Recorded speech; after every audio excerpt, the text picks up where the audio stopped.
করে বমি করতেছিস তা কি হয়েছে? লক্ষণ তো ভালো মনে হইতেছে না। কি হয়েছে সত্যি করে কয়? আমার মাথা ঘুরাইতেছে, বমি আইতেছে। হারামজাদি, কি করছিস তুই এটা? তোরে আমি কামে পাঠাইছিলাম, তুই কাম করবাম করে কইতে চাইছিস? আর কাম করে ব্যথা লাগতেছে মা। তুমি মায়ের সাথে এরকম করতেছো কি? তোমার মাইয়া কেমন করে বমি করতেছে, আবার কইতাছে মাথাও ঘুরাইতেছে। আমার তো মনে হয় নিশ্চয়ই কোনো জায়গায় আকাম কুকাম কইরা আইছে।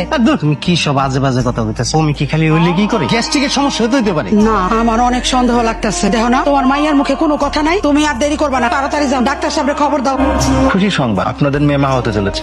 এসব আপনি কি কইতাছেন ডাক্তার সাহেব? যা সত্যি সেটাই বললাম। ডাক্তার, এটা কি হয়ে গেল? আমার তো বিশ্বাস হইতেছে না। আরে আমার মেয়ের তো এখনো বিয়ে হয় নাই, এই মাইয়া কিভাবে সন্তানের মা হয়? চুপ, একদম চুপ। আমি যখন কইছিলাম তখন তো খুব বড় বড় কথা শোনাইছো আমারে।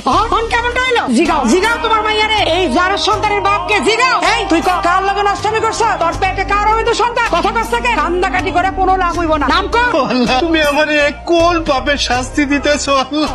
তোমার নাটক কিন্তু আমার ভালো লাগতেছে না। কবি না, তোর মুখ থেকে কিভাবে কথা বাইর করতে হয় এটা আমার ভালো করে জানা আছে। নাম কর, নাইলে একবারে শেষ করে ফেলাম। চেয়ারম্যানের পোলা ফয়সাল। কি?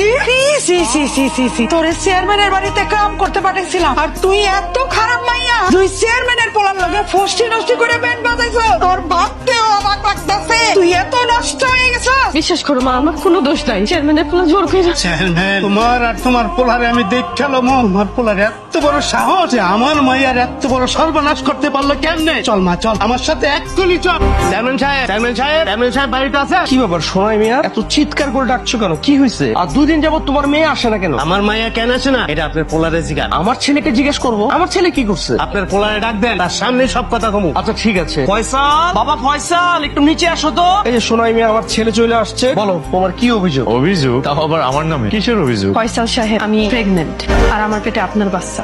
কি বলছো এসব? ও, আপনি এখন কিছুই বুঝেন না। আমার মায়ের সর্বনাশ কইরা আপনি এখন না বোঝার ভান করতেছেন। মুখ সামলে কথা বলো সোনাই মিয়া, তুমি এগুলো কি আবল তাবল বলতেছো? আমি আবল তাবল কইতেছি না, যা কইতাছি সত্য কইতাছি। ফয়সাল, আমি এগুলো কি শুনতেছি? আমার মাথায় কিন্তু আগুন ধরে যাচ্ছে। বাবা একদম মিথ্যে কথা, আমি নিজে তো বুঝতে পারতেছি না এই মেয়ে কি বলতেছে। এই মেয়ে, তুমি কি পাগল হয়ে গেছো? কি বলছো এসব? আমি তোমার আগেই বলছিলাম এই মেয়ের বাসা কাজের জন্য রাখো না। আমার কোনো কথা শোনো নাই, এখন দেখছো বুঝাইবে। সোনাই মিয়া, তোমাদের অভাবের সংসার, আমি তোমাদেরকে একটু সাহায্য করছি, তোমার মেয়ের আমার বাড়িতে কাজ দিচ্ছি, এখন তো উল্টো তোমরা আমাদেরকে ফাঁসাই দিচ্ছ। চেয়ারম্যান সাহেব, আমরা গরিব হইলেও ছোট লোক না। আপনার পোলায় আমার মাইয়ার সরলতার সুযোগ নিয়ে আমার মাইয়ার সর্বনাশ করছে। আজকে সকালবেলায় আমার মাইয়া বমি করতেছে, ডাক্তার আনছিলাম, ডাক্তারে কইলো ওনাকে মা হইতে যেতেছে। শোনাই মিয়া, আমার ছেলে যে তোমার মেয়ে সর্বনাশ করছে তার কি কোনো প্রমাণ আছে? এমনও তো হইতে পারে তোমার মেয়ে মিছে কথা কইতাছে, নইলে কারো পাপের বোঝা আমার ছেলের ঘাড়ে চাপা দিতেছে। দেখেন, একটা মায়া মানুষের কাছে সবচাইতে দামি সম্পদ হলো তার ইজ্জত। এই ইজ্জত নিয়ে মায়া মানুষ কখনো মিথ্যা কথা কইতে পারে না। আপনারা দুইজনই একদিন বাসায় আসছিলেন, সেই সুযোগে ফয়সাল হয়ে জোর করে